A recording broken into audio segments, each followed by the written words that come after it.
Real process to learn the art of acting. अभिनय कला का सहज मार्ग, lecture series on acting by Lalit Singh पोखरिया।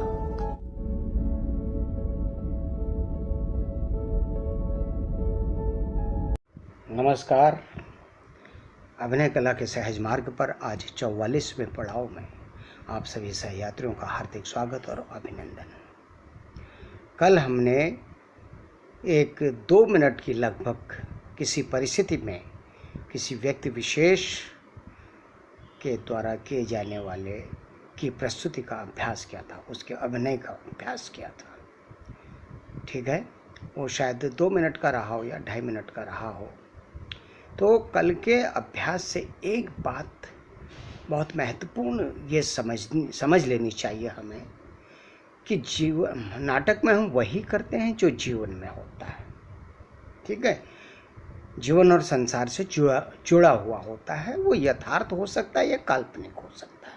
यथार्थ में वो निज द्वारा भोगा हुआ यथार्थ हो सकता है या वस्तु जगत के माध्यम से हमारे ज्ञानेंद्रियों के द्वारा हमको मिला हुआ यथार्थ हो सकता है या फिर कल्पना हो सकती है। ठीक है, तो इस पूरे प्रकरण में एक बात ये सामने आती है, जीवन की धारा में जो स्वतः होता है उसके पहले में अनुभूति होती है, फिर उसके अनुसार चिंतन मनन या जिज्ञासा या विश्लेषण या तर्क जो है हमारे मस्तिष्क में पैदा होता है और उसके अनुसार हम या तो सोचते हैं या बोलते हैं या कर्म करते हैं।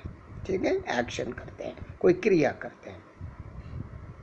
लेकिन जब हमें अभिनय करना पड़ता है जीवन से संबंधित किसी भी चीज का, किसी भी भाव विचार या क्रिया का, किसी निश्चित उद्देश्य के लिए निश्चित समय और स्थान पर दर्शकों के समक्ष प्रस्तुत करना पड़ता है, तब क्या होता है, धारा उल्टी होती है। पहले चिंतन मनन विश्लेषण तर्क ये इसके द्वारा बिल्कुल सुनिश्चित किया जाता है कि हमें एक एक फ्रेम में एक एक सेकंड में क्या करना है, उसको बहुत व्यवस्थित तरीके से बांध दिया जाता है। फिर उसको जो है अपने में उसकी कल्पना करके अपने अनुभूति में ढाला जाता है। फिर अनुभूति में ढालने के बाद हम उसको अपनी भावभंगिमा से, वाणी से, वाणी में ध्वनि भी है, शब्द भी है, वाक्य भी है।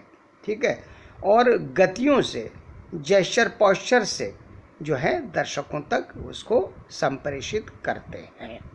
ठीक है, तो कल जो हमने 2 मिनट या 2.5 मिनट का काम किया था, तो उसमें हमने चिंतन मनन विश्लेषण किया ना कि हमें क्या करना है, समस्या क्या है, कथ्य क्या है, और हमारा जो मतलब कथ्य यानी केंद्रीय विचार हमें क्या भेजना है, और उसके लिए हमने घटनाक्रम का, परिस्थितियों का, गतिविधियों का क्या सुनिश्चितीकरण किया है ना। तो उसके भीतर से क्या बात निकालनी पड़ती है, जो मैं एक बार आपको पहले भी बता चुका हूँ।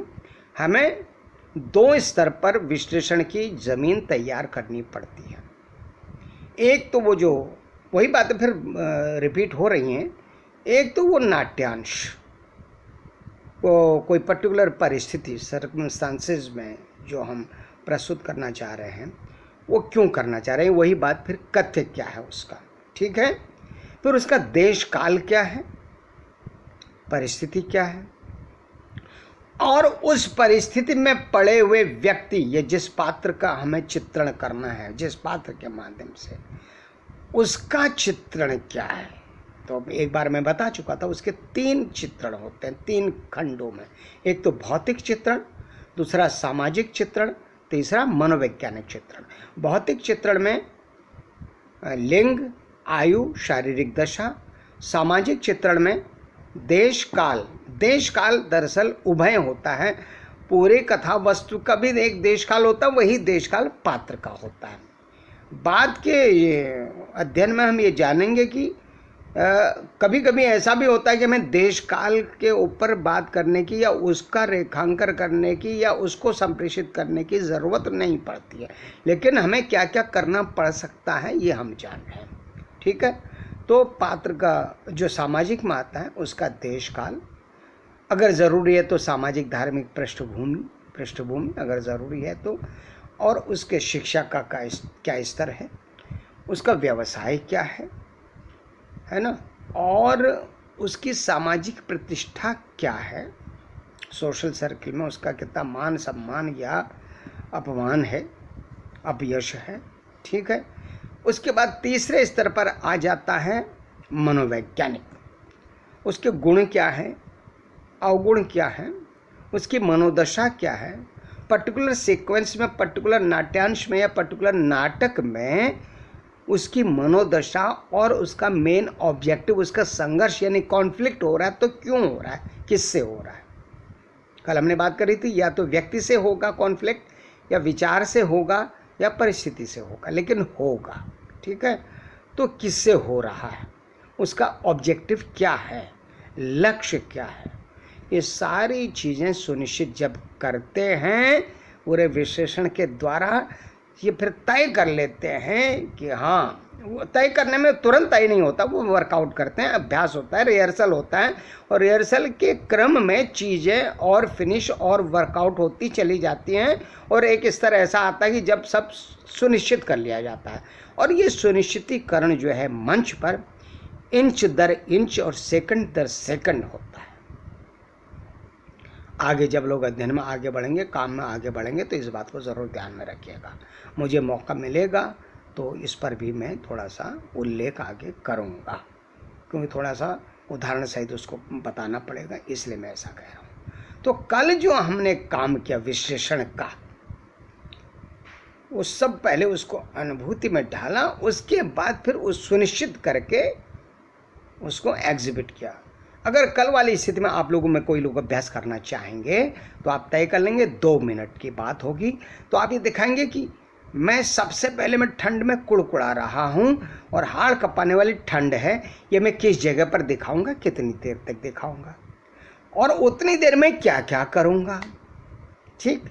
उसके बाद में कब मेरे जहन में हीटर खोजने की बात आएगी और मैं उठकर किस तरफ जाऊंगा, हीटर को कहाँ पर मैं मानूंगा कि यहाँ हीटर रखा होगा, कौन सी अलमारी वो अलमारी होगी तो कहाँ पर होगी, और मैं हीटर खोजने के लिए क्या क्या करूँगा, और कब मुझे ध्यान आएगा कि अरे हीटर तो मुझे जो है मतलब पिछली बार ठीक होने को दिया था और वो ठीक हुआ नहीं, तो लगा कि अब ठीक नहीं होगा तो कबाड़ी को बेच दिया।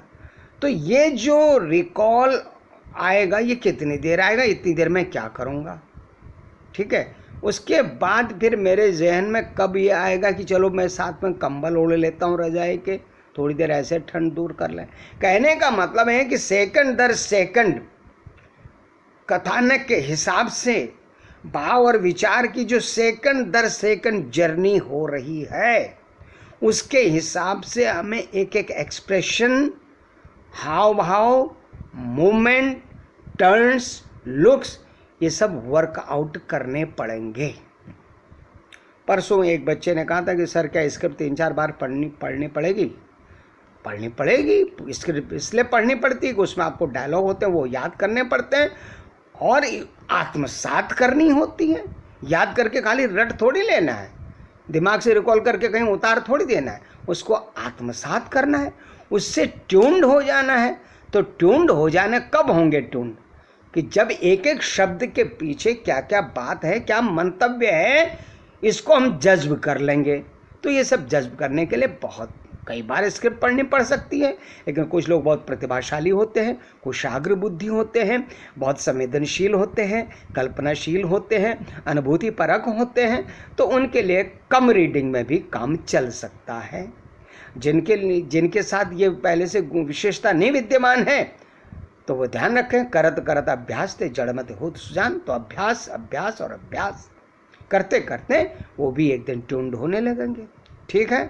तो इतना सारा काम करने के बाद सेकंड दर सेकंड जो चीज़ों को तय किया जाता है, ये चाहे स्क्रिप्ट याद करनी हो, आलेख याद करना हो, या आपके पास हमने कहा कि हमें बिना संवाद के करना है, तो भी हम नोट डाउन कर लेंगे एक एक सेकंड क्या करना है, ताकि जहन में बैठे। शुरुआत में लिखना पड़ सकता है, दिमाग में इकट्ठा करना पड़ सकता है, इसलिए कि जब जब ज़रूरत पड़े कि हाँ अब क्या था, अब क्या था, अब क्या था, ये अपनी अनुभूति को याद दिलाने के लिए और अनुभूति के अनुसार शरीर के वाणी के व्यवहार को तय करने के लिए, उसकी गतिविधि को तय करने के लिए उसको रखना पड़ सकता है, दिमाग याद करना पड़ सकता है।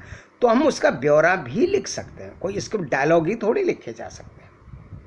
अगर हमें बहुत गहरा, व्यापक, सूक्ष्म तरीके से काम करना है तो हम सेकंड दर सेकंड सारी गतिविधियां नोट करेंगे और प्लॉट की जो कहानी की यात्रा है, कंक्लूजन की ओर जा रही है, उसका टेम्परामेंट, उसका टेम्पो, उसकी तरंगें किस तरह से डेवलप हो रहे हैं, क्या मोड़ ले रही हैं, ये तो हमारी एक एक जो है गतिविधि से, एक एक एक्सप्रेशन से सुनिश्चित होगा ना। ठीक है, और ये सुनिश्चित कब होगा? जब हम वैसा ही अनुभूति करेंगे, हमारे भीतर वैसा फील आएगा। फील आने के लिए ये सारी तरतीब देनी है कि हाँ भैया किस समय क्या करना है, कितनी देर क्या करना है, कितनी देर क्या करना है, ताकि कथानक की जर्नी उसके क्लाइमैक्स की ओर या कंक्लूजन की ओर होती रहे। ये काम अब कल तो एक कोई व्यक्ति था पर्टिकुलर, यानी वो हम ही थे या आप थे, तो कैरेक्टराइजेशन में क्या आया, हम खुद ही आ गए। लेकिन जो कथानक हमने बनाया था उससे क्या लगता था, ये जो छोटा सा नाट्यांश है, इसका इतिहास भूगोल क्या पता चलता है?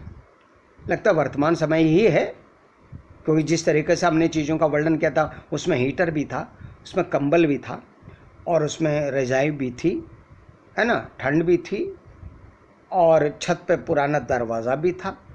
तो लग रहा है ये आज ही काल के समय का, आज से 20 साल पहले भी हो सकता है, 20 साल 50 साल पहले भी हो सकता है, तो उससे ज़्यादा फ़र्क नहीं पड़ना है ना, और 10 15 20 साल आगे भी हो सकता। तो इसका मतलब हमें समय का तो इसमें एक जनरलाइजेशन है।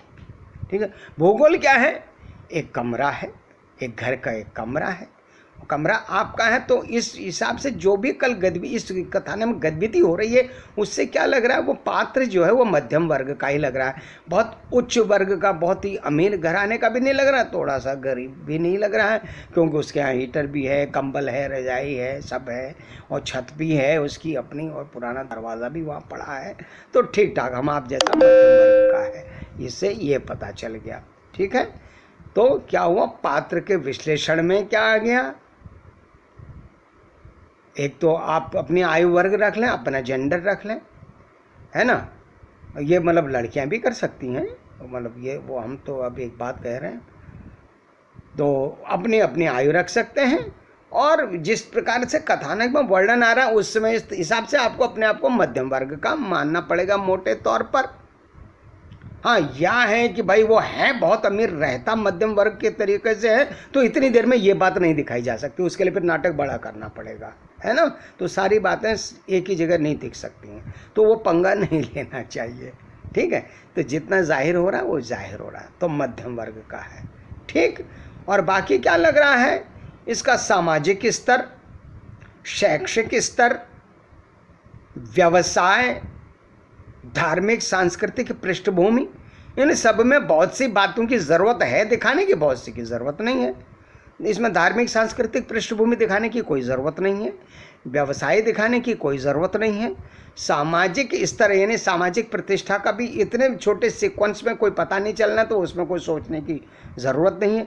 इवन ऑक्यूपेशन के बारे में भी ज़्यादा कुछ सोचने की ज़रूरत नहीं, अगर हमने प्लॉट में या कथानक में प्रस्तुत में इतनी ही देर का और यही सारी विषय वस्तु रखनी है। हाँ, एक बड़ी बात आई थी इसमें, हमने कहा उसके यहाँ कुल्हाड़ी है। अब आमतौर पर तो मध्यम वर्ग के शहरी परिवेश में रहने वाले के यहाँ कुल्हाड़ी नहीं होगी, लेकिन कुल्हाड़ी हम कल कह बैठे। अब ऐसा नहीं कि कुल्हाड़ी हो ही नहीं सकती, तो इतने सीक्वेंस में तो ये पता चल रहा है कि हाँ उसके यहाँ कुल्हाड़ी है, लेकिन कुल्हाड़ी कैसे है इसके जस्टिफिकेशन के लिए हमें जो है बाद में हम संवाद जोड़ के तो तुरंत ही कर सकते हैं, लेकिन अगर संवाद नहीं जोड़ेंगे तो फिर नाटक का अंश आगे कुछ आएगा, तब जाके वो जस्टिफाई होगा। और इतनी देर के संघर्ष में हमको वो जस्टिफाई करने की भी ज़रूरत नहीं है, क्योंकि 2 मिनट के इसके कथानक का थीम क्या है कि ठंड से बचने के क्या उपाय कर सकता है एक आदमी। या दूसरा, कल हमने कहा था कि अगर विवेक से काम ले तो मुसीबत से निजात पाई जा सकती है। कुछ इस तरीके से 1-2 थीम निकल सकती हैं। तो इस थीम के इर्द गिर्द रहने से हमें इस बात की ज़रूरत नहीं महसूस पड़ रही है कि ये जो इसमें किरदार है, जो पात्र है, इसकी जो है पर्टिकुलर एज क्या है या पर्टिकुलर व्यवसाय क्या है, ये जानने की ज़रूरत नहीं है। तो उसको ज़्यादा दिखाने का भी वो नहीं है। हाँ, जो कुल्हाड़ी वाली बात आई है, तो अगर यहीं आगे का भी अभ्यास होगा तो ठीक है, लेकिन अभी हम कहते हैं कि मान लिया हम अभी बताना चाहें ऑडियंस को कि आखिर इस मध्यम वर्ग के शहरी परिवेश पर रहने वाले आदमी के घर में, उसी के कमरे में कुल्हाड़ी कहाँ से आ गई, तो कोई संवाद जोड़ना पड़ेगा। फिर संवाद जोड़ना पड़ेगा तो इसका मतलब है कि फिर हमें संवाद को इंक्लूड करने वाली एक्सरसाइज करनी पड़ेगी। ठीक, तो मोटे तौर पर आपने जाना कि इस तरीके से कि चिंतन की क्या क्या भी बातें हो सकती हैं, उनका किस तरीके से विश्लेषण किया जा सकता है, और किस तरह 1-1 सेकंड और 1-1 इंच की गतिविधियों को कथानक के अनुरूप यात्रा के लिए सुनिश्चित किया जा सकता है फ्रेम बाय फ्रेम, ताकि दर्शकों तक बहुत प्रिसाइज, सिस्टमैटिक और इफ़ेक्टिव तरीके से वो बात कम्युनिकेट हो जाए जो कि हम उन तक भेज रहे हैं। ठीक, अब यहाँ पर एक दूसरी बात पैदा होती है। मान लिया ठंड का ही परिवेश, मतलब परिस्थिति है, जो समस्या ठंड की है, लेकिन हम इस नतीजे पर नहीं पहुँच पा रहे हैं कि ठंड से बचने का कोई उसका उपाय है, हो पा रहा है। तब ऐसे में हमको क्या करना पड़ेगा? उस व्यक्ति की परिस्थितियों को थोड़ा विकट दिखाना पड़ेगा, है ना। तब वो मध्यम वर्ग का न रहकर कोई बहुत ही गरीब होगा, और उसके रहन सहन का परिवेश भी बहुत ही गरीब होगा, बहुत साधन रहित होगा। ठीक है, कि वो, ताकि वो कुछ उपाय न कर पाए और ठंड से बेहोश हो जाए। तो अब हमारी थीम ये हो जाएगी कि देखिए, गरीबों के लिए मौसम जो है बड़ा यंत्रणादायी होता है। एक बात ये हो सकती है, चाहे वो ठंड हो चाहे गर्मी हो, यहाँ पर ठंड है तो एक ये बात आ सकती थी कि गरीबों के लिए, निर्धनों के लिए ये मौसम जो है जानलेवा हो जाता है। एक इसकी ऊपरी तौर पर, एक मोटी तौर पर थीम हो सकती है। या फिर हम ये दिखाना है कि भाई वो क्या कहना चाहिए, मतलब गरीब नहीं है लेकिन फिर भी ठंड से बच नहीं पाया। तो फिर ये होगा कि जो ठंड से बचने के जो संसाधन है वो है ही नहीं है, या ठंड इतनी ज़्यादा हो गई है कि वो अब उसके उपाय, वो इस योग्य नहीं रह गया, उसमें इतनी ताकत नहीं रह गई कि उसके बचने के उपाय के लिए वो आगे अग्रसर हो जाए।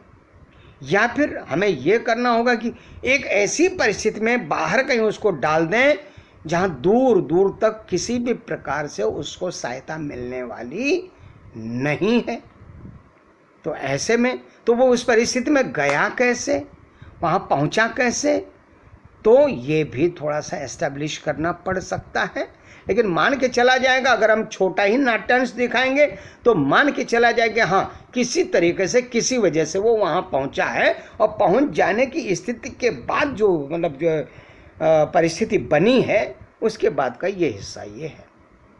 तो ऐसे में ठंड भोगते भोगते और उससे बचने का कोई भी उपाय सफल न होने के कारण ठंड बढ़ते जाना, और बढ़ते बढ़ते उसका प्रकोप, उसके प्रकोप के द्वारा शरीर का जकड़ जाना, ऐसे में जो वेदना है, जो कष्ट है, उसकी इंटेंसिटी क्या हो जाएगी, ये फिर ये चिंतन मनन करना पड़ेगा। तो चिंतन मनन की विषय वस्तु बदल जाएगी। क्या होगा टोटल नाटक के स्तर पर, आउटडोर या इंडोर, तो क्या होगा कि हाँ एक बहुत गरीब निर्धन आदमी की झोपड़ी में वो अकेला है, और वो मतलब भारत का ही कोई गांव है, निर्धन गांव व्यक्ति है और जाड़े के दिन है, ये उसका इतिहास भूगोल हो जाएगा। अब पात्र के ऊपर आ जाएंगे, भले ही उसकी उम्र हम अपनी उम्र के बराबर रखें, लेकिन ये रखना पड़ेगा कि भाई वो ठंड के मारे बहुत ही अशक्त हो गया है। इसका मतलब बड़ी देर से ठंड चल रही है और वो बचाव नहीं कर पाया है। अब वो इतना अशक्त हो गया है कि छटपटा रहा है कुछ भी करने को, तो क्या क्या हो जाएगा। गरीब है, ऐसा कोई उसका साधन नहीं है कि भाई वो उसका इतना भी धनोपार्जन कर सके कि वो अपने ठंड के लिए 2 लकड़ी जला सके, ठंड को दूर करने के लिए, या थोड़ा सा मोटा कपड़ा लपेट सके। तो आर्थिक स्थिति की बात आ जाएगी। अब वो एजुकेशनल स्टेटस क्या है इसके जानने की उतनी ज़रूरत नहीं है। धार्मिक सामाजिक पृष्ठभूमि क्या है ये जानने की उतनी, सांस्कृतिक पृष्ठभूमि क्या है ये जानने की उतनी ज़रूरत नहीं है। पर यहाँ पर इतना मुख्य केंद्र बिंदु क्या होगा कि वो गरीब है, उसकी आर्थिक स्थिति बिल्कुल भी ठीक नहीं है। ये बात अपने आप में पूरे कथ्य 2 मिनट के कथ्य के लिए प्रोमिनेंट है और पर्याप्त है। इसलिए कभी कभी है ना खामखा कि बौद्धिक प्रपंच पे नहीं पढ़ना चाहिए। अगर हमारे भीतर ज्ञान है तो इसका मतलब नहीं हर जगह उसका पूरा पूरा इम्प्लीमेंटेशन होने की गुंजाइश हो ही। तो अक्सर हम लोगों के साथ ये दिक्कत हो जाती है, जब हम बहुत पढ़े लिखे लेते हैं ना, ज्ञान हावी हो जाता है और जितना ज्ञान की गठरी बनेगी उतने ही हम संवेदना से कटते चले जाते हैं। लेकिन ये अनिवार्य शर्त नहीं है, ये कमज़ोरी है, इंसानी कमज़ोरी, तो जो बहुतों को घेर लेती है। ये अनिवार्य शर्त नहीं है कि ज्ञान हो जाने के बाद संवेदनशीलता को ख़त्म होना ही होना है। ऐसा होता तो दुनिया चल ना पाती, ऐसा होता तो हमारे पास इतनी कलाओं का, ऐसे ऐसे साहित्य का भंडार ना होता, है ना।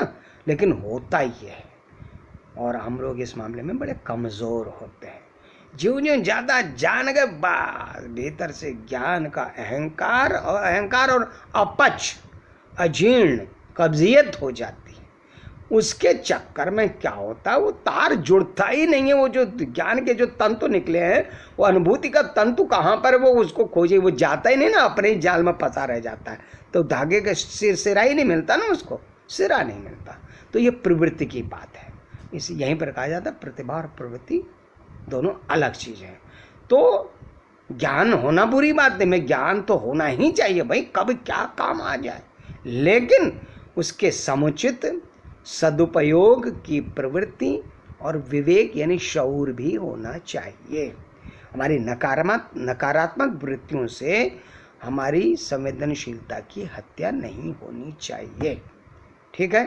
तो अब आज के इस लेक्चर का सिर्फ मेरा ये एक मंतव्य था कि अब आप कल के जो कथानक के बारे में हमने सोचा था उससे अलग अलग परिस्थिति में रखकर भी इसी बिंदु को लेकर अलग अलग रिजल्ट के लिए आप क्या कर सकते हैं, अभ्यास चुन सकते हैं, ताकि हम वेरिएशन के साथ खेल सकें।